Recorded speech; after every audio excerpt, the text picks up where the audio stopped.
Reimagining Success, episode 188. You're listening to Reimagining Success, the podcast where we help you reimagine your future, designing a life and career beyond the 9 to 5 that allows you the freedom, flexibility, and fulfillment that you've been dreaming of. I'm your host, Anna Lundberg. Now, let's get started on those dreams. Okay, welcome everybody back for another Escaping the 9 to 5 interview. And I'm here with Ron Voller, who comes to us all the way from New York and just ran a half marathon last weekend in Brooklyn, which sounds incredible, but is apparently just one small part of the exercise challenges he set for himself. But we're here today to talk about his career evolution. And so why don't we dive straight in, Ron? If you could tell us what you were doing in your previous life, I suppose, how you started your career, and then what you're doing today. Sure. Thanks, Anna. I was working after I moved to New York. Very shortly after I moved here, I got a job in the theater and event business. I was working as a high steel rigger and a scenic artist, scenic installation expert, et cetera, et cetera. And I did that for several years, but all the while was working on these other things that I wanted to do. Around 2005, I started my own scenic business. And so I was working the whole time in the background, either hanging motor points 12 stories in the air, or on the ground fitting New York Fashion Week with their sets and things of that nature. And I dovetailed that into this scenic business, and we did that for a while. And we started doing more theater and more television set pieces, dance and things of that nature. And then I later, 2008 or 9, started into the front office of the production event world, wherein I started working with the client-facing side of the business. So I really kind of progressed from the background into the foreground of the production event business, and that started in 2000, around 2011. I started really 2010, 2011. I started really getting into that, and I did that for 5 years or so, at which point my first book came out. I finished it finally. And then I started to progress on my way out of that business and into the writing world. And it sounds like there were already some twists and turns along the way, as you said, from behind the scenes to the front. And then you teased just a little bit there with, as you said, you wrote your first book, and you said that you were working on a number of different projects alongside that work. So if we go back to the beginning again, was your passion always on the event side and the scenery and so on? And what was going on there, as you said, behind the scenes for you? What were those side businesses, side ideas, projects that you were working on? My passion has always been music and literature. I went to school at the University of Denver. I studied both music and literature, double majored in those two. Out of college, I was a paid musician for 10 years, and I had been really involved in that side of things. And playing with a Denver-based rock musician in several different, the way the rock world goes, where you're constantly re-enveloping yourself with different musicians and calling yourself new names, blah, blah, blah. And so by the time I got to New York, I had decided to get out of that. I had had enough of that little merry-go-round, and I decided, well, let me try the writing, because I really I don't want to let that pass. It was kind of like an equal passion of mine. So I started in and got into the process of that. And that's what I was doing. Getting into the theater business allowed me to take jobs that were short focused. So I could get in, make some money, and then have a period of time when I had, money and time where I could really focus on the writing. And so that's what I started doing. and trying to figure out what I was about as a writer, because I'm starting from scratch again, the way I had as a musician. So it was it wasn't any more arduous than any other kind of, it's not really a reinvention, but an evolution. You work at it and try to figure out where your voice is, and slowly but surely you figure out, okay, I'm not any good at that. So let's try this genre. And I eventually landed on children's fiction. I was going to start writing that. And that's what I published my first book, and a children's book that I wrote and illustrated in 2005. So that's kind of the background information there. The other thing was supporting what I was doing. And I had grown up in the theater world, at least in part in the theater world, all through high school and college. I was connected to it. I worked at the Denver Center for the Performing Arts for a number of years. And so it was always attached to that. So it never really kind of left the environment that I felt most comfortable in. So it was natural for me to fit into that in New York. It just, again, evolved in a different way. Yeah, it certainly sounds very glamorous with Fashion Week and theatre and Broadway and everything.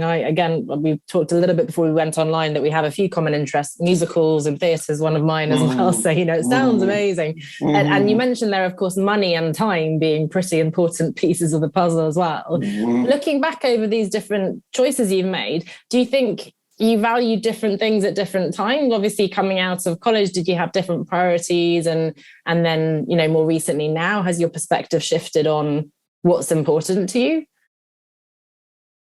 I think that would get into some territory that we don't have time for, but I will just say that I learned through the process, through the people that I met in the collegiate world, for sure. And then post-collegiate, the friends that I maintained and the new friends that I made along my journey, I started to learn very slowly what my actual values were and to pay attention to them. I wasn't connected to that coming out of my childhood. And so they were there. They were always there right in front of my nose. It's a funny thing, but I wasn't connected to them in a way that propelled me to them. And so I was kind of more or less following my bliss, and which is a nice natural state. But, knowing who you are and what is super important to you is vital for making, the moves that you need to make to get you moving in a certain direction. So by the time I had moved to New York, I was well on my way to that finally, but not, my trajectory is a little bit longer than I think a lot of people, who discover that kind of in high school, or certainly in the collegiate world. It's interesting that you say that, no, because that really lands with me. And I'm so glad you talk about your values, because it's something I've come late to. Definitely. I think in the past, maybe if someone had said values, I would have thought sort of religious principles and so on. And through my coaching work and personal development and understanding what's important to me, that's one of the key things as I left my own corporate job, discovering, and maybe it's obvious, but that I really valued autonomy and freedom and these kinds of things, having been in the school system and the 9 to 5, that was really enlightening for me. And I think sometimes we're so obsessed with, and in fact, even for me, I was looking at what's the company I want to work in and what's the exact job title and description. We forget the bigger picture, the guiding framework in a way that's so much more important. There are so many jobs I could have that could fit into that. So far more powerful to look at those values. And I don't know if you're being hard on yourself, because I think that's very hard to work that out in high school at such a young age. I admire kids who now are much younger than me, who are more clear on those things than I ever was. But certainly I think it takes a lot of us a lot of time to realize what's important and to get clear on those values and how those values can then guide our decisions. Yeah, I suppose that's correct. I didn't mean to put it all into one focus. I know a lot of people who say to me, I'm still trying to figure out what I want to be when I grow up. When you grow up, exactly. Constant thing.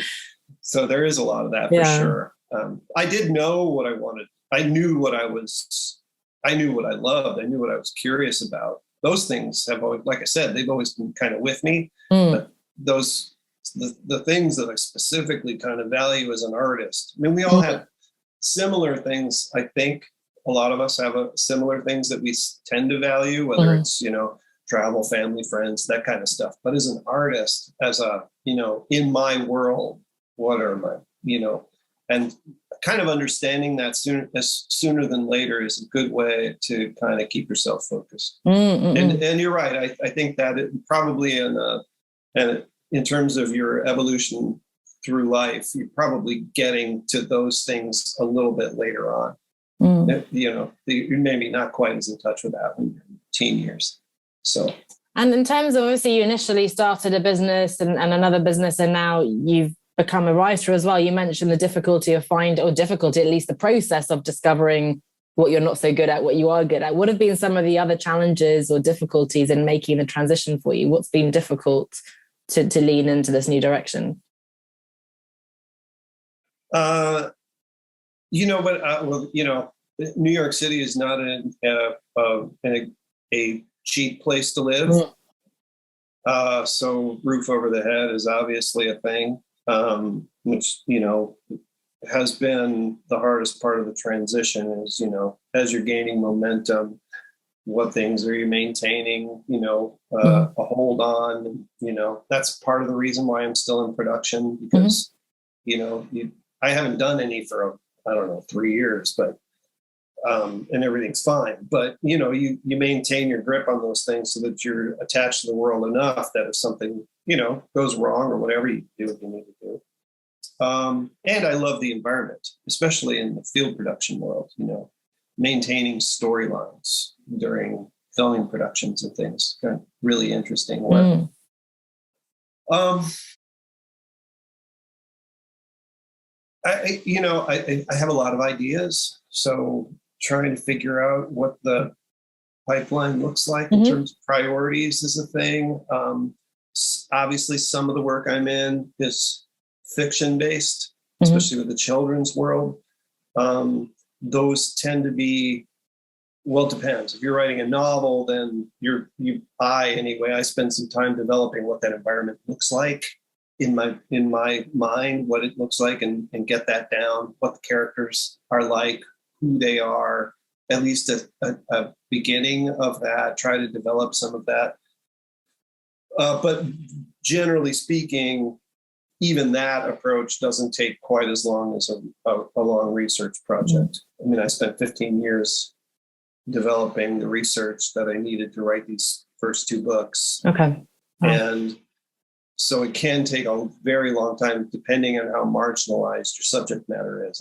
So there's these countervailing kind of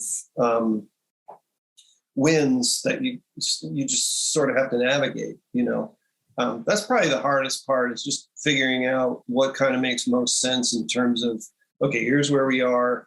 What does this look like a year down the road? What do you need to be, what do I want to be doing? How far do I want to take this before I'm moving on to the next project? And what can I be doing about that next project or the next projects in the interim? So that's kind of, probably the hardest part of it. Adding new environments, the podcasting environment is something I've been taking on lately, and I'm planning to launch my own podcast next month, as a matter of fact. So congratulations. And what's the podcast about? It's going to center around these 2 books. It's going to center around Big Bang cosmology, its origins. And the plan is, what I want to do, and a lot of people have tried to do this, but what I really want to do, my goal is to really unpack the physics in a way that the layperson can walk away and go, okay, I understand how we got here. And if you really kind of work through the entire history, it's fairly obvious how we came to the realizations we've come to. And not everybody agrees with it, but most of physics does. So at least for now. You've got a listener in me already. I'll definitely look out for that. I was listening to, Stephen Hawking. Obviously, of course, no podcast in those days, but when I was little, I had it on VHS cassette. He was explaining the Big Bang and everything. So it's a lifelong passion for me. So that's an amazing, amazing sort of passion project, but also then connected to your writing. It's interesting, as you say, because it's such creative endeavor, but it sounds like you're bringing a lot of discipline to really extensive research. Obviously, it's a complicated topic area that you've chosen for yourself as well, but also the discipline, road mapping, planning ahead, working backwards. So it's not just, I'm going to write in this beautiful desk and that view of the sea. And, it sounds dreamy, doesn't it? And as you said, the money too. Have you found that the pressure to earn money with it has kind of ruined the creativity and artistry of it? Or do you feel, because obviously you said you have your production and it's going well for you, do you feel that you can just relax and enjoy it and do your thing? I've mostly been enjoying it, but you pay attention.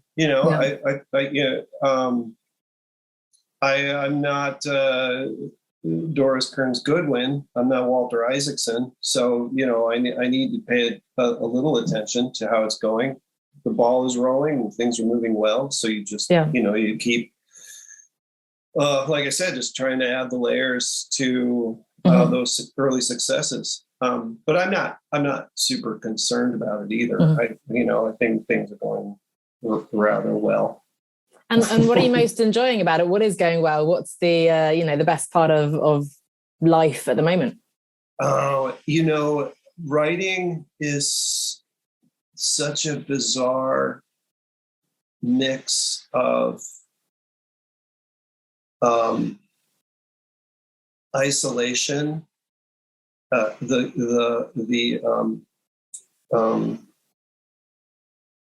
Just the cratering of that isolation presents to you after a while, and the glory of new discovery, being curious and having that curiosity rewarded from time to time with just stunning realizations. Getting the book done and getting out there and actually talking to people about it is super exciting. It just makes the whole experience worth doing. I joke with my friends that writing is kind of especially research writing, but writing is a kind of this beautiful, open, glorious, shining prison.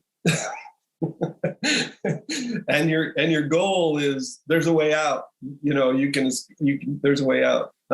But you're all by yourself, and you have to find your own way to navigate the experiences therein and get out. And once you do, though, it just looking back, it's really phenomenal. And the conversations you have with people and the people you meet along the way. I mean, the people that I know in the cosmology world are just brilliant, and the things you learn from them and try to apply to what you're doing and the lessons you learn. Every profession has that, that idea of being the teacher and being the learner. That's easily the greatest part, though. Getting the thing done and seeing it published is just, that's a pretty bulletproof experience. It's hard to beat. There's some very evocative imagery, which I would expect from a writer, but it's interesting that you describe as that prison, and it's sort of the seasons almost of the project, I guess. As you say, there's the isolation period, but then there is the coming out and talking to people. And I'm sure you'll find the podcast as well, although it's in a way isolating too. If you're sitting sort of in the booth recording, obviously people are listening to you, and you'll maybe bring on people that you're talking to and so on. So hopefully that will open up. But I think also a lot of us, and I say us because I attempt to write as well, we want to, certainly historically, I wanted to be a best-selling author with the pile of books. And as I said, I want to sit here with the ocean view writing. And yet we don't actually want to do the work and write. I find that that's that kind of, I guess, writer's block is the label we use, but you just fill your time. Those of us who aren't prolific writers, at least, who haven't reached that kind of discipline, we can fill our weeks with no writing, in fact. And we long for this amazing moment that you just described beautifully, and it sounds bulletproof, yes, but you actually have to write to get there, right? So I suppose my question is, selfishly, again, do you have any tips for, do you literally block your calendar? Do you, how do you set yourself for success to make sure that you're actually doing the stuff that's going to get you the opportunity to present your book to the world? Yeah, it's such an interesting question, isn't it? Because I mean, the books you read, the things you read, very often tell you need to write every day and all this stuff, and you need to write what you know. And okay, I tend not to agree with either of those things. Although, to an extent, I would say if you're just starting out, writing every day is a good thing, and you don't need to be super disciplined about what you're writing. I mean, other than if you think you have if you think you want to write in fiction, for instance, and you're a crime mystery lover or whatever, and you think you want to get into that, then look around your environment. When people ask me this, where do you get your story ideas? Well, they're everywhere. I mean, if you're attuned to the discovery part of, idea generation, then you just everywhere you look, you might find a seed of something that gets planted for an idea, and you start illustrating it.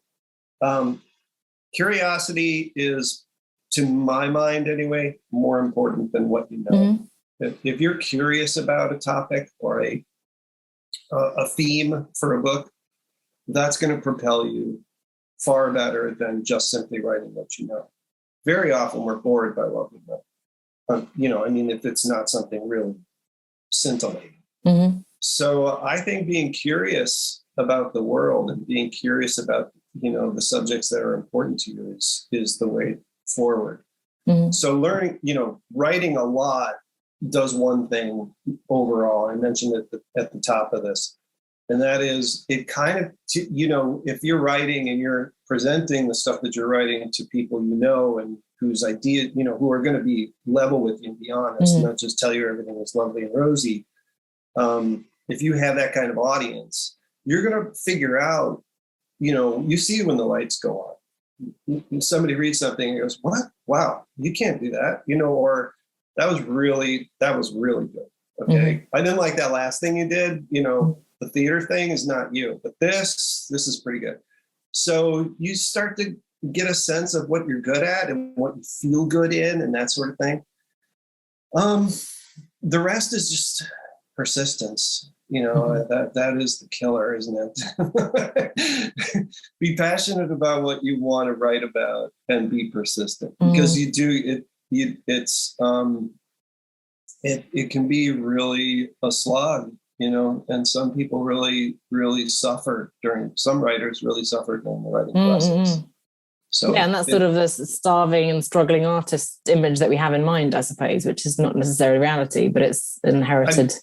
Other, I think Sorkin talks about writing in ways that if you listen to him talk, you would go, "You're just ungrateful," But he really, I think he has trouble.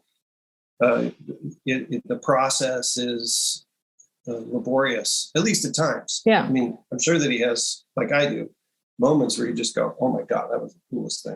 And then you have days where I've had days where I've written, 5,000 or 6,000 words and thought, you know what, this is going to be the greatest book ever created on science.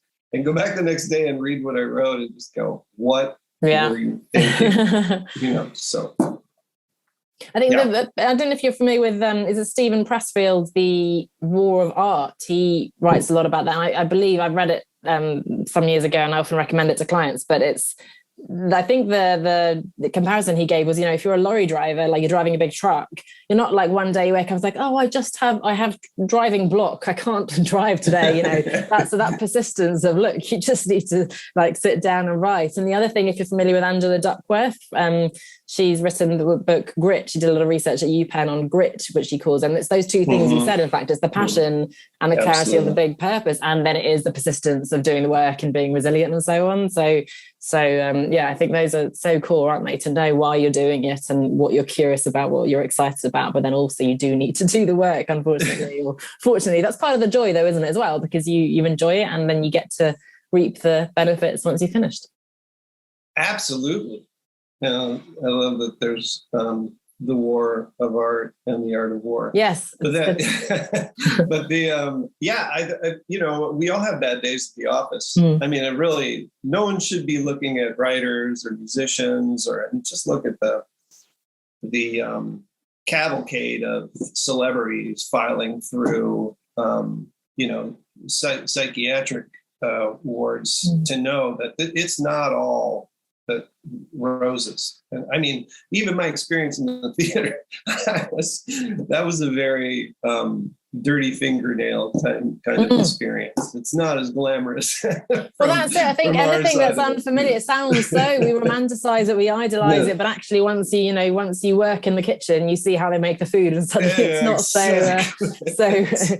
so mysterious and attractive anymore. Yeah, but it's a good reminder in a way. It kind of breaks the dream, but also makes it more achievable in a way, I guess. It's solid, it's part of life. Real, on Earth. We've I think I'm not going back. I love what I do at the end of the day, but it's you have to work at it. You really have to work at it. It doesn't come so naturally to most of us. There are a few people who I think tend to have maybe a little bit easier time in a genre that really they can just push stuff out. And I marvel at how prolific some writers are.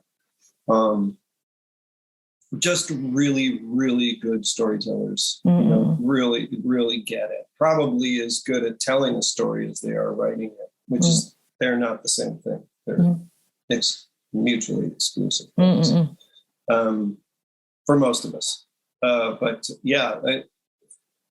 I think for most writers, probably all writers to one extent or another, it's a job. I mean, you and you do have bad days, and certainly have bad days at the office, and other days where you just think it's the greatest thing I could have ever chosen. How did I get so lucky?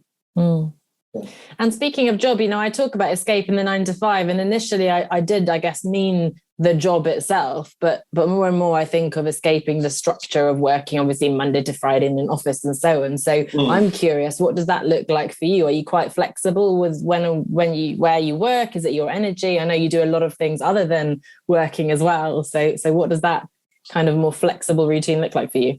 Yeah, right. You did mention that earlier. Sorry. Yeah, I regiment my time for sure. Okay. During the writing process and during the research process. But now research is a little bit different because some of the research you're doing online. Some of the research is interviewing people. Some of the research is going and spending time at libraries or institutions, and having more hands-on approach.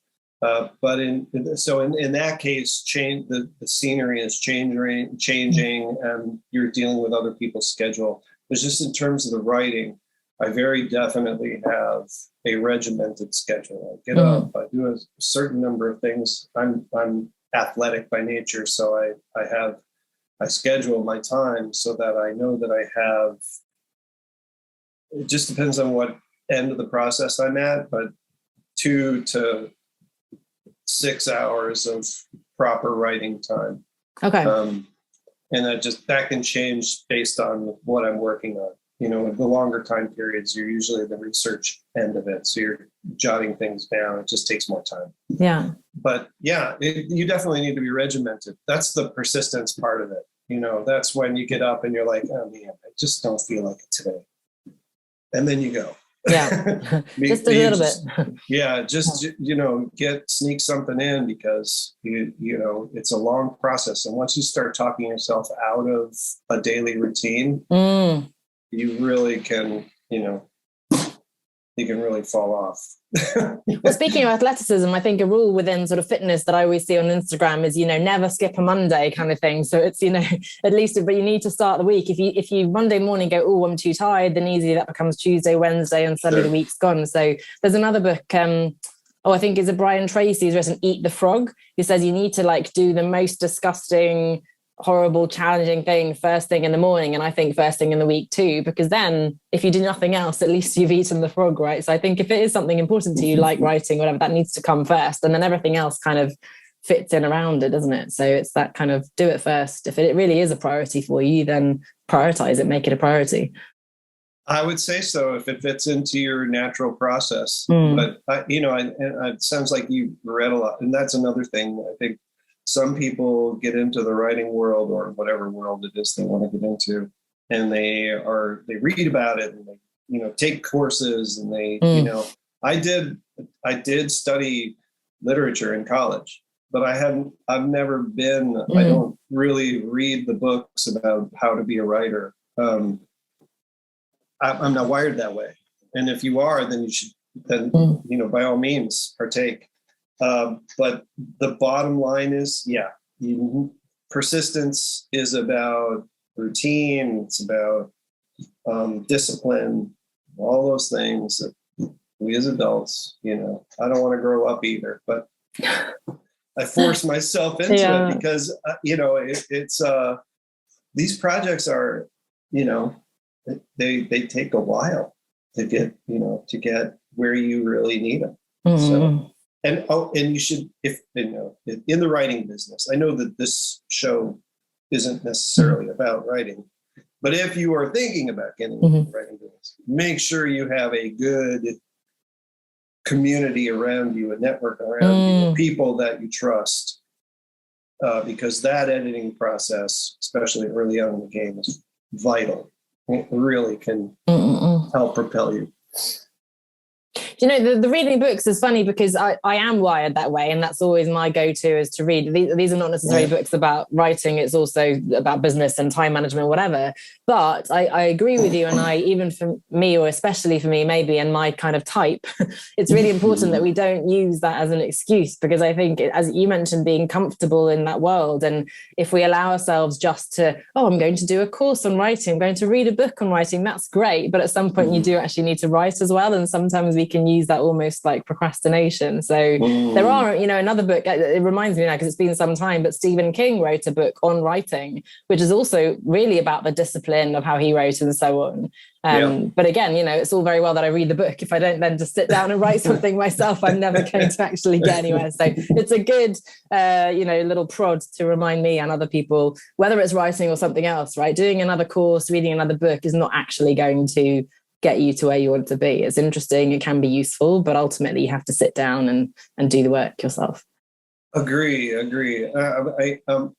But that doesn't mean that there aren't other useful tidbits in those books. I remember reading a book by Paul McCartney on songwriting, and you were learning about the experiences that he had in that world also, and how different people were wired differently and better or worse prepared for moments, opportunities, and that sort of thing. So you can really glean other things from these books that aren't just about, the 10 steps to becoming a great writer kind of stuff, really just get involved with something you're passionate about. If you want to be a writer, and stick to it, and you'll probably do pretty well. Yeah. And I guess wrapping up, but also you mentioned the athleticism, we mentioned your half marathon. I know you said you're working on something else. You've got the beautiful backdrop there, which is in Uganda. You said you're fundraising. It sounds like you're doing a lot of things. You're writing, you've done the production, tell us a little bit more, I guess, color in what are some of the other things you're working on and in your time, because it sounds like you're not just sitting there writing and running a business, right? You're making time for things perhaps that you value as well in other areas of your life. Yeah, for sure. I'm like a lot of us. I'm still trying to improve my knowledge and things. I'm studying at Johns Hopkins for my master's degree now in interdisciplinary studies, for a book, probably a more philosophical book. I work with an organization called the Paper Fig Foundation. Thank you for mentioning it. At paperfig.org is the website if you'd like to go there and donate. We'll put it in the notes. Yeah, sure. I'm embarking September 1st. I will be leaving Battery Park in Lower Manhattan on a 560-mile bike ride to Niagara Falls. Oh my goodness! Wow. Raise funds for the organization. We're basically in women's empowerment since its inception. We've helped thousands of people with medical care, life-saving medical care, and trained hundreds of young women in skills training, fashion and the arts, and just to help them get raise their level of opportunity for making money to help support themselves and their families. And it's a project that's near and dear to me. I feel like the more a society improves, the more we educate and empower women. And in that part of the world, as far as that is concerned, that particular element, they lag behind by a century or more. And so to me, it feels vital for the future. So I really love it. I love working with it. I love the challenge that I'm able to, compel myself to finish a bike ride of this length. I think would be really neat. I've run marathons before and that sort of thing. And that's its own kind of challenge. But this is days and days of long rides. So I'm really loving it. I think that we have a good team there, and it's really a worthy cause. So that's kind of outside of, the podcast coming up and some of the, things I want to do in terms of getting out into the world now that it seems like the pandemic, hopefully, is going to start to subside. It's good. Amazing. And where can we find you online then? So if we want to read more about what you're doing, do you have a name for the podcast yet, by the way? I'd love to hear it. And obviously I'll link to the charity, to your books, to anything else that you have to offer for us. Sure. The name of the podcast is going to be Bang Goes the Universe. Nice. It is one of the chapters in my latest book, Hubble, Humason, and the Big Bang, The Race to Uncover the Expanding Universe. It's out on Springer. You can buy it on Amazon, as you can my previous book, The Mule Skinner and the Stars, which is about one of the stars of the second book, Milton Humason. You can find me online at ronvoller.com, RONVOLLER.com. It'll be in the bio, I know. And all of links to my Instagram, Facebook, Twitter accounts are all there, including blurbs on the book and some of the people that I work with in the around the world. Amazing. Well, thank you so much. I'm so glad I came across you very fortuitously in the online space. We share a lot of passions and you've become my new inspiration. So thank you. And I'm sure you'll be inspiring to our listeners as well. So thanks so much, Ron. Best of luck with the podcast launch and with your research, with your book, with your bike ride. And I look forward to staying connected and hearing more. Thanks so much. Thank you. I appreciate it. If you'd like to create your own transition story and escape the 9-to-5 to work for yourself, then come and join us over in the Business Incubator. This is a comprehensive online program and community designed to give you the roadmap that you need to help you figure out what you really want to do, come up with a workable plan, and take the right steps to achieve it. Read more and join us over on onestepoutside.com/9-to-5. That's onestepoutside.com/9-to-5.